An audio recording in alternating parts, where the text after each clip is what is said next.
अष्टांग योग किंवा ज्याला आपण राजयोग म्हणतो तो काय आहे, तो आपण पहिल्यांदा समजून घेऊया. की योग याचा अर्थ आहे एकरूप होणं, तादात्म्य पावणं. आणि अष्टांग योग साधनेमध्ये 8 योग माऊलींनी सांगितलेले आहेत.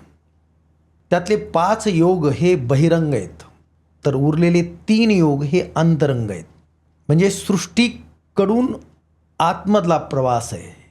पाश्चात्य तत्त्वज्ञानामध्ये आतून बाहेरचा प्रवास शिकवला जातो, परंतु माऊली सृष्टीकडे अगोदर पाहायला शिकवतात आणि त्या सृष्टीशी तादात्म्य पावत मग आपल्याला आतमध्ये स्वतःमध्ये डोकवायला शिकवतात. या 8 योग साधनेमधील पहिली 5 जी साधनं आहेत ती बहिरंग त्याला म्हणतात. ती आहेत यम, पहिलं साधन आहे. दुसरं आहे नियम. तिसरं आहे आसन. चौथं आहे प्राणायाम. 5वं आहे प्रत्याहार. 6वं आहे धारणा. 7वं आहे ध्यान. आणि 8वं साधन आहे ते समाधी. अशी 8 साधनं आहेत. या 8 साधनाकडं पाहत असताना त्यांनी एवढं सूक्ष्म त्याचं संशोधन केलेलं आहे. मला नेहमी वाटतं की ही भारतीय मूलभूत शिक्षण पद्धती होती. कारण ही अंग जी आहेत ती माणसाला घडवणारी अंग आहेत, समाजाला घडवणारी अंग आहेत आणि सृष्टीशी एकरूप माणसाला व्हायला भाग पाडणारी अंग आहेत. आता यम हे पहिलं जे अंग आहे त्याच्यामध्ये 5 उप अंग आहेत. यम हे पहिलं अंग. त्यातली 5 उपांग जी आहेत, अग्रभागी यम. आणि यम या साधनेच्या अग्रभागी पहिलं अंग ते आहे अहिंसा.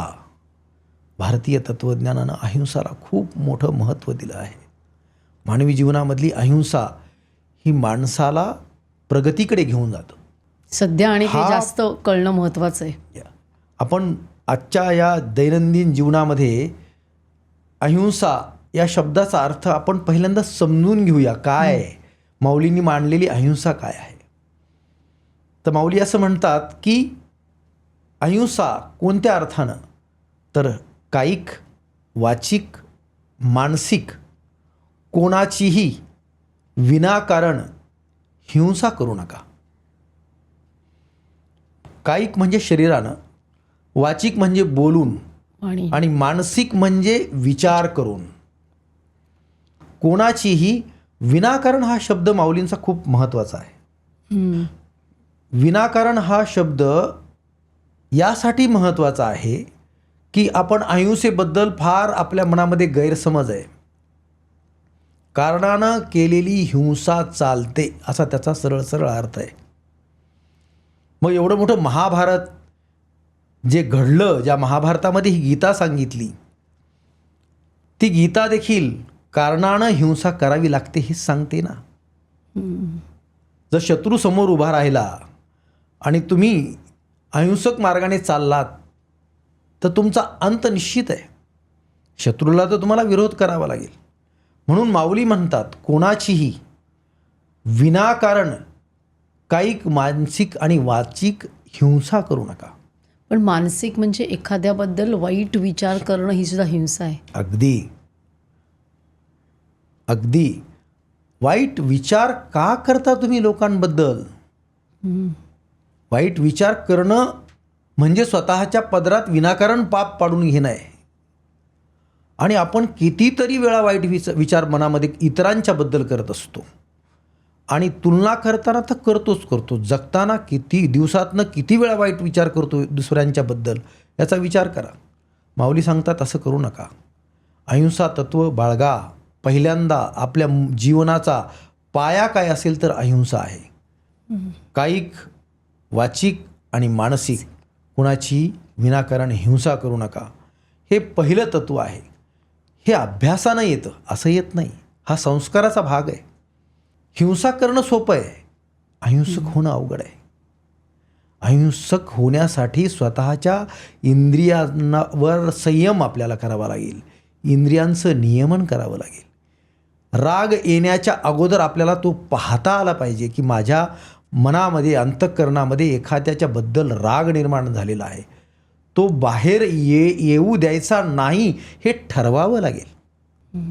आणि हे सोपं नाही आहे, हे अभ्यासानं येतं. ही सगळी तत्त्वं जी आहेत त्यांची मांडणी अशी केली की पहिलं तत्त्व जर तुम्ही अंगीकारलं तरच दुसरं तत्त्व तुम्ही अंगीकारू शकता.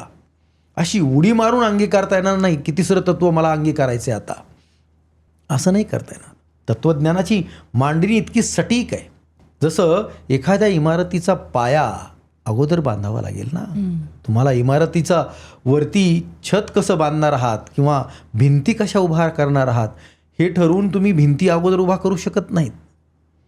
तसं या तत्त्वज्ञानाचा पाया अहिंसेवर उभा आहे. म्हणून यमाच्या अग्रभागी अहिंसा म्हणजे केवढं महत्त्व भारतीय तत्त्वज्ञानानं अहिंसेला दिलेलं आहे. मी तर असं म्हणेल की तुम्ही हिंसक सहज होऊ शकता, परंतु अहिंसक होण्यासाठी महत्प्रयासानं ते साध्य करावं लागेल. कठीण आहे. आपल्या जीवनामध्ये, प्रपंचामध्ये भोवताली वागत असताना अहिंसा हे तत्त्व हे भारतीय तत्त्ववेत्यानं, ऋषीमुनींनं, अभ्यासकांनं किंबहुना कृष्णानं दिलेलं जगाला एक अमूलाग्र अशी अमूल्य अशी देणगी आहे. असं म्हटलं तर ते वावगं ठरणार नाही. माऊलींनी त्याच्याबद्दल खूप विस्तृत लिहिलेलं आहे. परंतु आपण थोडक्यात त्याचा समारोप करूया की अहिंसा हे अग्रभागी. त्यानंतर यम साधनेमधलं दुसरं तत्त्व जे आहे अहिंसानंतर सत्य. जर अहिंसा तुम्हाला, कारण लोकाबद्दल प्रेमच आहे तुमच्या अंतःकरणामध्ये, कुणाबद्दलही वाईट तुम्ही बोलत नाहीत, वाईट विचार करत नाहीत, कुणालाही वाईट पद्धतीनं मारत नाहीत, शारीरिक हिंसा करत नाहीत तुम्ही. मग ते पशु असेल, पक्षी असतील, हवा असेल, पाणी असेल, निसर्ग असेल, यांच्याबद्दल तुमचं प्रेम हे सतत हृदयात निर्झरासारखं वाहत आहे. निसर्ग हा खूप महत्त्वाचा आहे. माऊली एका ठिकाणी असं म्हणतात की वृक्ष हा सावली देताना ज्यानं त्याला लावलं आहे त्यालाही देतो आणि जो त्याला तोडायला येतो, ज्याची फळं खातो त्यालाही तो सावली देतो.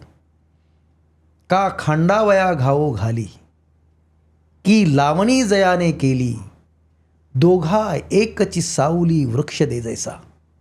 पाणी ते माणसाची तहान भागवतं, वाघाची तहान भागवतं, सर्पाची तहान भागवतं, सगळ्यांशी समानतेनं वागतं. हे समत्व, बरोबर. गायीची तृष्णा हरू की व्याघ्रा विष होऊनी मारू, ऐसे नोहेची गा करू तोय जैसे. माऊली किती सुंदर सांगतात निसर्गामध्ये असलेला समत्व भाव. आणि हा समत्व भाव जर तुमच्या अंगी अहिंसा स्वरूपानं आला, तुमचा पाया जीवनाचा अहिंसक पद्धतीनं मजबूत झाला, तरच तुम्ही सत्य लोकांप्रती बोलू शकता, सत्यतेने वागू शकता. तुमचा आचार विचार याच्यामध्ये सत्य प्रगट होऊ शकतं. म्हणून दुसरं तत्त्व जे आहे ते आहे अहिंसानंतर सत्य. ही क्लिप शेवटपर्यंत बघितल्याबद्दल खूप खूप धन्यवाद. संपूर्ण एपिसोड बघण्यासाठी खाली दिलेल्या लिंकवर क्लिक करा आणि सर्व काही चॅनलला सबस्क्राईब करायला विसरू नका.